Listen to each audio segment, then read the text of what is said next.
वहीं लगा फिर रपट मार दो। हमारे हजारों पार्टी के कार्यकर्ताओं, भाइयों बहनों ने मिलकर एक आवाज उठाने की कोशिश की है।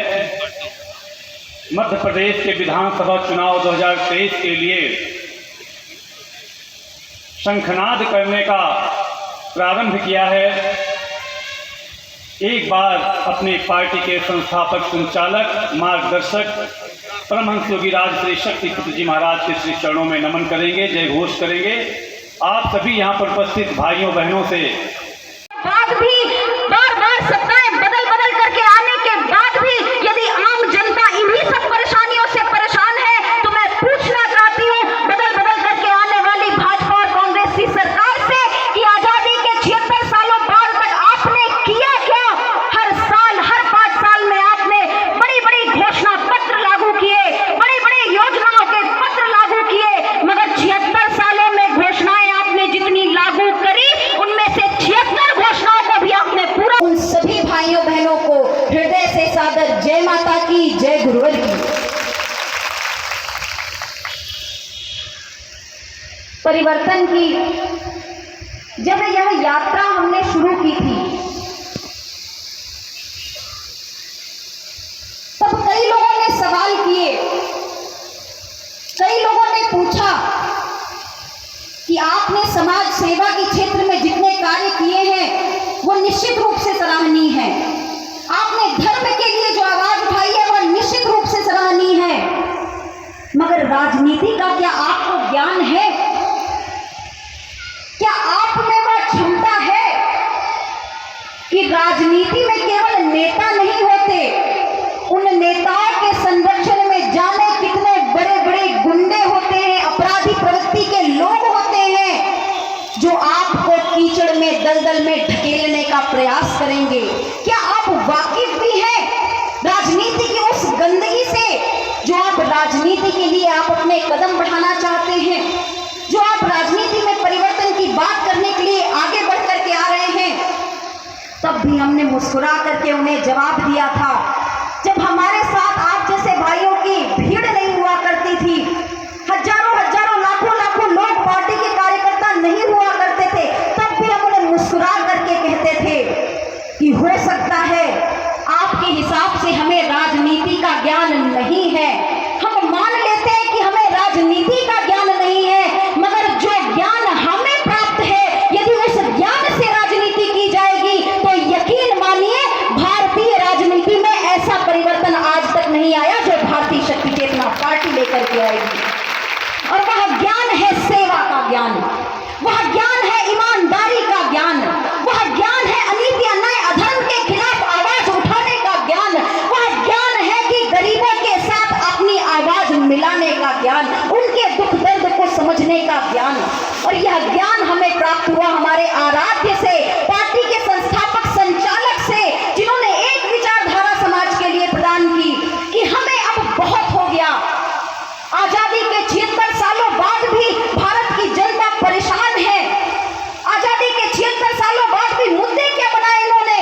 रोटी, कपड़ा और मकान, बड़ी घोषणाएं कर देना, बड़े वादे कर देना। आज गांव की जनता कोई पानी के लिए परेशान है। एक आम सभा रखी गई है जो कि पूरे मध्य प्रदेश में भारतीय शक्ति चेतना पार्टी के प्रत्याशी उतारे गए हैं। 50 सीटों में हमारे प्रत्याशी उतरे हैं और हम इसी विचारधारा को लेकर के उतरे हैं कि जो आज तक आज़ादी के 76 सालों बाद भी आज आम जनता जो जिन सुविधाओं के लिए तरस रही है वो उन तक पहुंच सके। भ्रष्टाचार के खिलाफ हमारी आवाज़ है, नशा मुक्ति के लिए हमारी आवाज़ है, अपराध मुक्त क्षेत्र के लिए हमारी आवाज़ है, महिलाओं की सुरक्षा के लिए हमारी आवाज़ है, बेरोजगारी जो बढ़ती चली जा रही है उसके लिए हम आवाज़ उठा रहे हैं, महंगाई दिन प्रतिदिन जो बढ़ती चली जा रही है उसके लिए हम आवाज़ उठा रहे हैं। और इन्हीं सभी मुद्दों को लेकर के भारतीय शक्ति चेतना पार्टी आज क्षेत्र के बीच में है। और आपने देखा कि बहुत भव्य रैली आज यहाँ राजेंद्र ग्राम में भी निकाली गई। हजारों लोग भारतीय शक्ति चेतना पार्टी के समर्थन में आए और उन्होंने ये कहा कि आपकी जो विचारधारा है हम आपके साथ जुड़ करके आगे बढ़ना चाहते हैं। और हजारों लोगों ने भारतीय शक्ति चेतना पार्टी की सदस्यता भी आज प्राप्त की है इस क्षेत्र में। और हमें बहुत खुशी है कि लोग तीसरे विकल्प के रूप में भारतीय शक्ति चेतना पार्टी को स्वीकार कर रहे हैं मध्य प्रदेश में।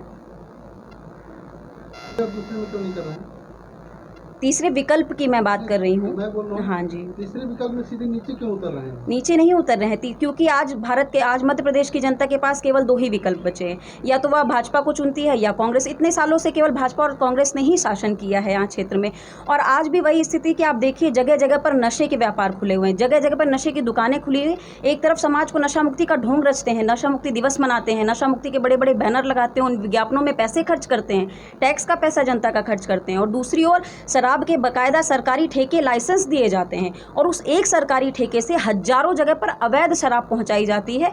उस चीज़ के लिए हमारी आवाज़ है। और जो भ्रष्टाचार हर क्षेत्र में व्याप्त है, हर एक ग्राम पंचायत में एक बड़े लेवल का भ्रष्टाचार हो रहा है, जो काम कागज में दिखाए जा रहे हैं वो वास्तव में क्षेत्र में हुए ही नहीं है। इन सब मुद्दों को लेकर के भारतीय शक्ति चेतना पार्टी आज इसीलिए हम कह रहे हैं कि इन 2 विकल्प के अलावा एक मजबूत विकल्प भारतीय शक्ति चेतना पार्टी आज क्षेत्र के बीच में है, और लोगों ने स्वीकार किया है इस चीज़ को, और पार्टी इसी हिसाब से आगे बढ़ रही है। चुनाव जीतने के लिए आपके प्रमुख मुद्दे क्या रहेंगे? जैसा कि मैंने बताया, हमारे मुद्दे वही हैं।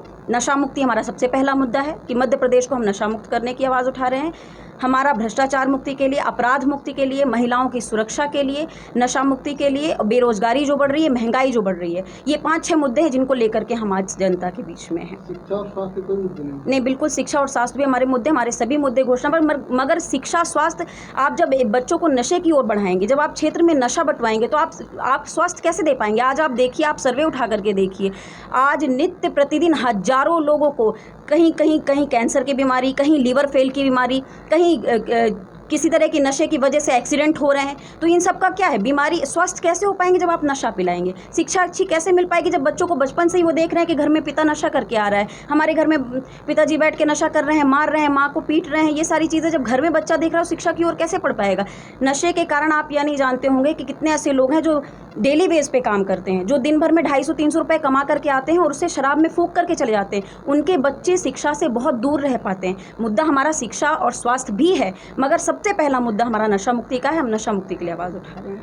पुष्पाजगढ़ के लिए कोई उम्मीदवार अभी आपने चयन किया है क्या?